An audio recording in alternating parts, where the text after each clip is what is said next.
आणि त्याचबरोबर मराठा समाजाच्या ज्या मागण्या आहेत उर्वरित अजूनही, त्याच्यामध्ये मार्ग कसा काढता येईल या दृष्टीकोन सकारात्मक चर्चा झालेली आहे. आणि मी त्यांना शब्द दिला आहे की म्हटलं मी तिथे जे गेलेलो आहे एक समाजाचा प्रतिनिधी या नात्याने मी त्यांच्याबरोबर बसलो होतो आणि त्यांना मी सांगितलंय की या सगळ्या मागण्या मी स्वतः लक्ष घालीन आणि त्याचा पाठपुरावा करून वेळोवेळी तुम्हाला मी सांगत जाईन त्याच्यात काय प्रगती आहे.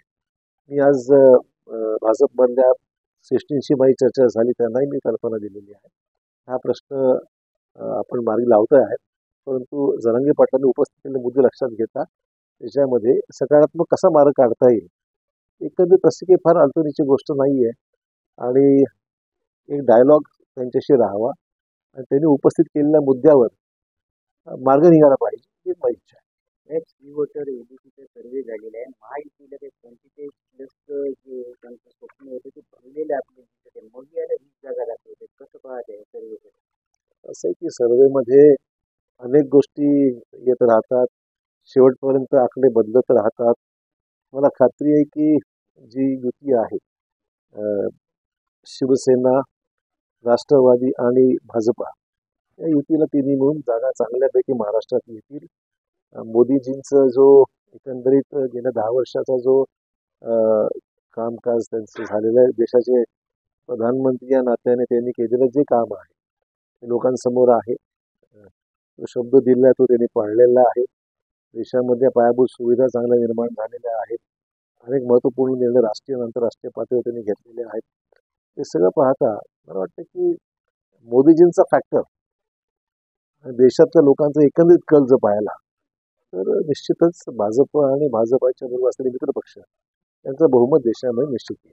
काल खासदारांचं स्वागत झालं. त्या स्वागतामध्ये आमदारांचे बरेचसे जण मिटिंग होते. नाही, मुंबईत होतो ना. ही बातमी चुकीची आहे किंवा गैरसमज निर्माण करणारी आहे. त्या दिवशी म्हणजे काल ते नांदेडला आले. परवा संध्याकाळी आमची उपमुख्यमंत्री देवेंद्र फडणवीस यांच्या निवासस्थानी बैठक झाली या सर्व निवडणुकीच्या दृष्टिकोनातून आणि त्यामुळे बरेचसे लोक मुंबईला आहेत. मी सुद्धा आज सकाळीच या ठिकाणी आलेलो आहे. त्यामुळे तसं काही त्यात गैरअर्थ करायची गरज नाही. मला वाटतं हिंसेच्या मार्गातून हा प्रश्न निकाली लागणार नाही. उलट कारण नसताना आपण वाद निर्माण करून अशा पद्धतीने हा प्रश्न हाताळतोय हे चुकीचं आहे. माझी आंदोलनकर्त्यांना विनंती राहणार आहे की प्रश्न संयमाने हाताळला पाहिजे, कायदेशीर मार्गाने हाताळला पाहिजे. आम्ही सर्वजण या प्रश्न मराठा समाजाचा मार्गी लागावा हीच आमची भावना आहे. परंतु हिंसात्मक कारवाया करून तोडफोड करून आपली ही जी एक प्रयत्न आपला आरक्षणाचा आहे त्याला गालबोट लागू नये अशीच माझी भावना आहे. नांदेडची लोकसभा जी आहे कोण जिंकलं? कारण की वसंतराव चव्हाण यांचं नाव काँग्रेस सोडून जाहीर होत आहे. कोणाचं नाव येऊ दे काही फरक पडत नाही. ही जागा भाजप 100%.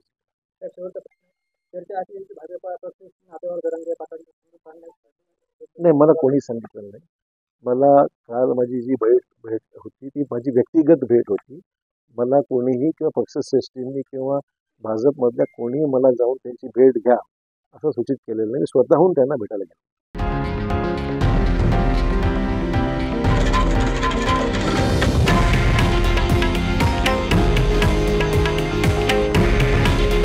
हे आहे देशातील नंबर 1 न्यूज नेटवर्क आणि आपण पाहत आहात TV9 मराठी.